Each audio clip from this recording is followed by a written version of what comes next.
ஏன்டி தள்ளி விடுற? ஏன் பைத்தியக்காரி மாதிரி நடந்துக்கிற? என்ன உனக்கு பிடிக்கலையா?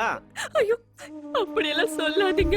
நீங்க கை வச்சதும் உடம்பெல்லாம் ஒரு மாதிரியா பண்ணுதுங்க. எனக்கு என்னன்னே தெரியலங்க. நீங்க எனக்கு வேணுங்க. எனக்கு என்னாச்சுன்னு தெரியலங்க. ஏய், நடிக்கிறியா நீ? ஐயோ, இல்லைங்க. ஏதோ பிளான் பண்ணி தான் நீ நாடகம் ஆடுற. என்ன அப்படியெல்லாம் தப்பா நினைக்காதீங்க.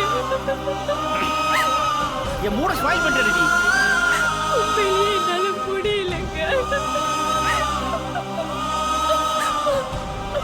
என் உடம்புல ஏதோ ப்ராப்ளம் இருக்கிற மாதிரி இருக்குங்க. ஓ, எல்லாரும் சேர்ந்து என்னை ஏமாத்திருக்கீங்க. ச்சே, நீ எல்லாம் ஒரு பொம்பளையாடி. உன்னால என்ன சந்தோஷப்படுத்த முடியல. உன் கூடல எந்த ஆம்பளை குடும்பம் நடத்துவான்? உன் கூடல குடும்பம் நடத்த முடியாது. கும்மிதான் அடிக்கணும்.